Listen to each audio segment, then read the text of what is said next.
Welcome to another edition of Booty and Baribeau. This is a very special edition because Josh Booty, we are on your campus, on LSU's campus, right here at the LSU Manship School of Communication. Want to thank Tiger TV. You can find them, LSU Tiger TV, on tigertv.tv for having us on this awesome set here on your campus. I love being in Baton Rouge. We're just a stone's throw from Tiger Stadium, and it's just always good to be back here in the South and be in Baton Rouge. And so this game is going to be a monster game tomorrow for the home crowd. Last week they hosted South Carolina. They had a chance to with Spurrier. Now Spurrier's gone, but they had a chance to host South Carolina with all the stuff that was happening there. And it wasn't as big a game, a big crowd as they'd like to have. I think this week everybody was roaring and ready to go for this game. So this matchup's going to be awesome. It's funny. I was asking on Twitter last week. I said, why the half-empty stadium? And the best response I got, and it was a legitimate question, the best response I got was everybody plans their wedding on an away game, right? Everybody that's how they do it in the South. That's how they do that's it. How they do.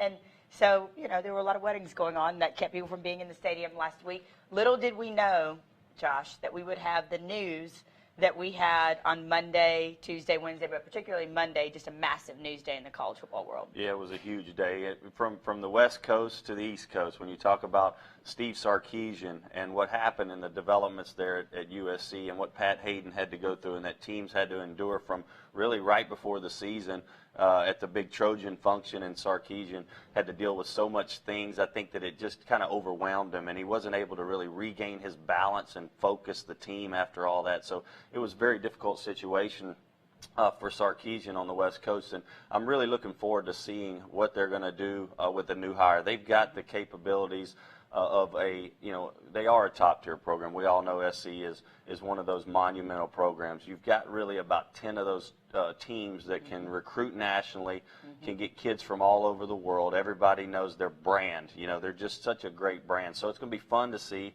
who they hire. Are they going to go after an NFL guy? Or are they going to go after somebody that's, been around the West Coast offense and knows the way that, the West Coast operates? Because you really have to recruit well in Southern California. You've got to get those players, and so it's going to be fun to see that. The names that I'm hearing, to your point, the names I'm hearing is one's right up the road is Jim Mora on the wish list, Chip Kelly. Wouldn't that be something? Brian Either one Kelly. of those, yeah. And then I heard this morning, please keep Nick Saban off of your to-do list or off of your desire list for USC, but it's going to be interesting. It is. Saban's on every list. Anybody would love to have Saban. He knows how to build a winner. He's won national championships, and Alabama's got a tough game this week. They go on the road now with their back really still against the wall against an A&M team, and we've done you've done your homework on A&M. You're close with Sumlin and his wife and the family.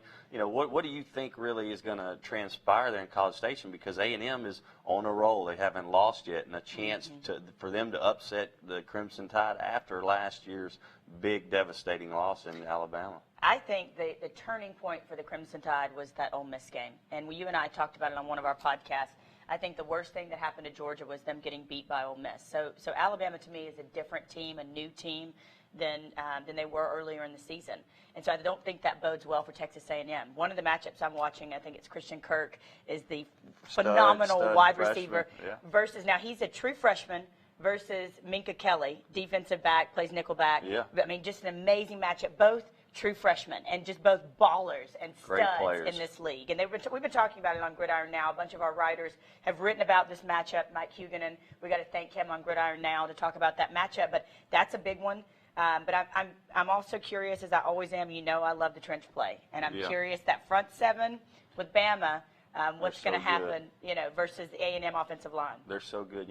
A&M has risen to the occasion on defense, and they've played a lot better than we thought they were going into the year. Chavis has done such a good job, and everybody's talking about the way that they're developing on defense, and now they've got an identity. It's like A&M used to be such a full-throttle offensive attack with Sumlin that it was like they didn't think, or defense was an afterthought. And now bringing Chavis in has really molded this team where they've got a really good chance to win every game on both sides of the ball. And, the freshman receiver from Scottsdale, Christian Christian Kirk, their quarterback Kyle Allen's from Scottsdale. I'm sure they've gotten really tight, and it's been advantageous for them because they really move the football on offense, and Kirk's a special player. But there was also news this week, another big happening Monday on the East Coast. Let's look at the East Coast was the head ball coach, Steve Spurrier, and what happened there. I mean, why do you think that he would have left during the middle of the season, left his teammates or left the players and left his staff and said, hey,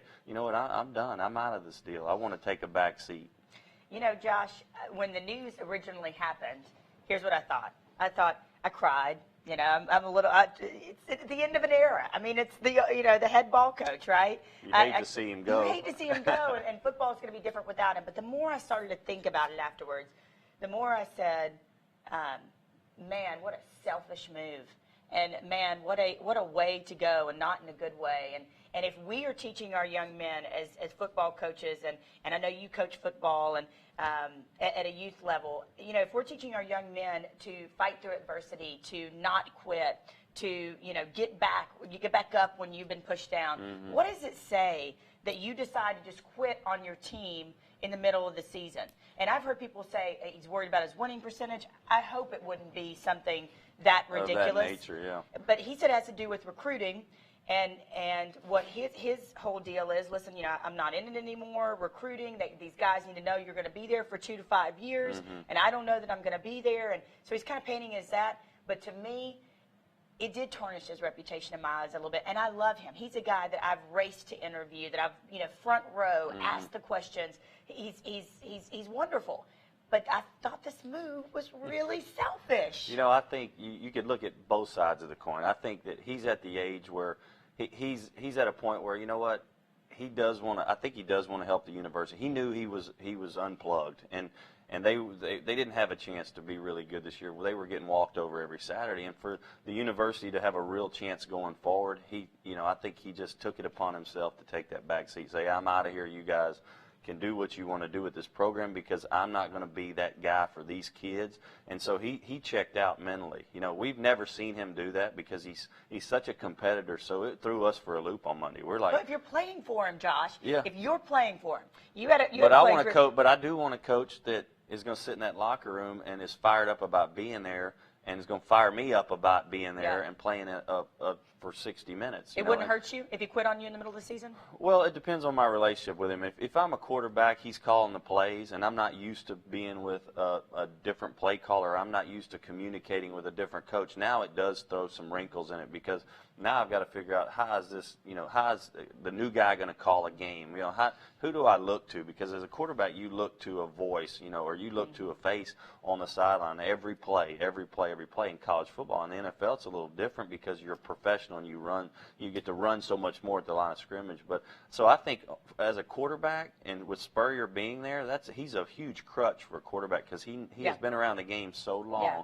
And knows what he's doing. But I think as a team, they'll rally around. You know what? Spurrier, he's an older guy. He's been around. He's done all the good things. But he wasn't doing the things this year and wasn't involved to the degree that he's been in the past. And we all saw it because they were fading.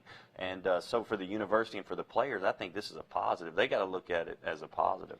I'm not going to sit here and continue to pour onto him. I will say this. I think Spurrier Field at Williams-Brice or Spurrier Stadium, I think that has a nice ring to it. He has a legacy at Duke. If you can win at Duke, you've got a legacy. Cutcliffe's the other guy there. And I remember asking him last year at SEC Media Days, I said, talk to me about when it's all said and done. And I had no clue that it was going to be this year. Yeah. When it's all said and done. Came so quick. Yeah. What would be your greatest accomplishment? He said, Rachel, Florida was Florida. He said, but to go to South Carolina and build something there that had never been done, he said, that was my greatest accomplishment. So, listen, I still love the guy, but I just was disappointed in him. Well, you hate to see a legend like that kind of fall off the map. And, I'm interested to see is he going to be there on this? Is he going to be there when they play Vandy at home this weekend? Is he going to be in the stadium, or is he going to be playing golf? He's going to be on game day. That figures.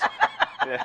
They'll write him a blank check to do anything. And that's what he you wants. texted me and told me. You said, anybody will take him. Yeah, he's such a great soundbite, and we all know it. I mean, we always have looked forward to, everything Spurrier did, from, his antics on the sideline with the visor throw, and we've seen it all. The 97 game here, at LSU when Florida came in here #1 and LSU knocked them off was probably the best football game I've ever seen or ever witnessed inside this stadium.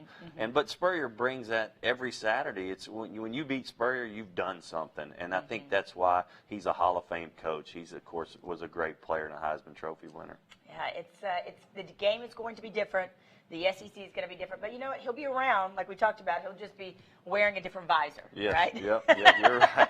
He'll be playing golf, I guarantee you, about 6 times a week, and then he'll show up for the game day set. But last night we had a great one. We want to talk about the Thursday night game last night, a really close game there at the end with Auburn and Kentucky. You're an Auburn girl.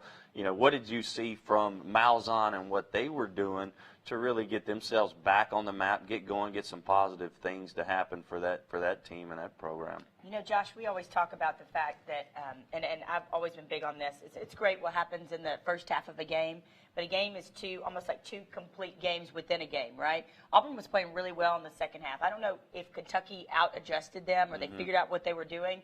There were a lot of negative plays in the second half. You know, Kentucky came on strong, but I will say this.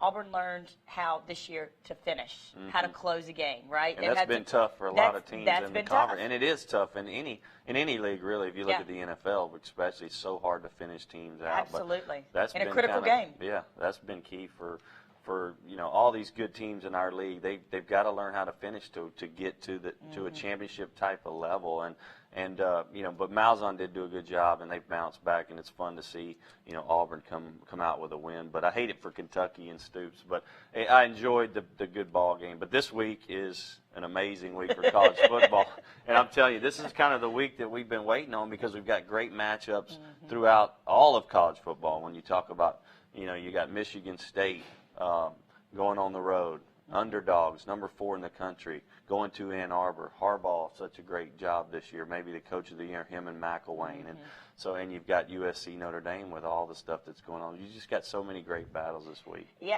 and we mentioned Alabama A&M, or excuse me, Texas A&M against Alabama. You know, you mentioned McElwain. What if?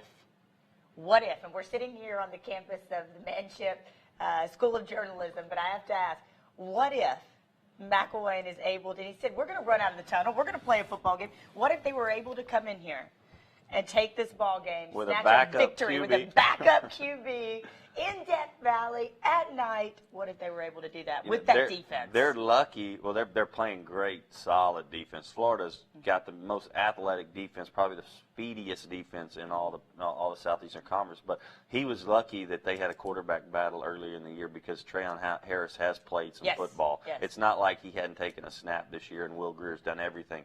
Trayon Harris. It was a tight battle. Yeah, it was a tight battle, and he feels just as comfortable. We heard him talk this week in his press conferences.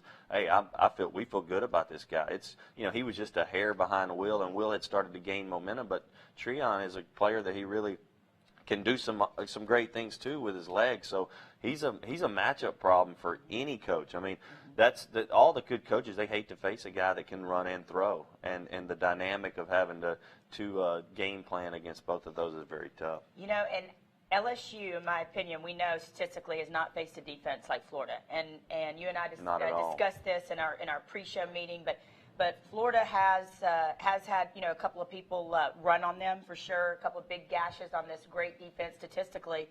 So I'm just curious about how they can contain Leonard Fournette. I mean, this guy is averaging over 200 yards a game, and if he continues that, he will break Herschel Walker's record. I think it's set in 1981 for 1,891 yards, right? If he stays on track. But for me, it's that defense versus LSU's offense for tomorrow sure. night. And it goes back to the trenches. But I look at it as Cam Cameron versus Jeff Collins. Jeff Collins, the D coordinator. You know, he brings that awesome 4-3 attacking style of defense into play.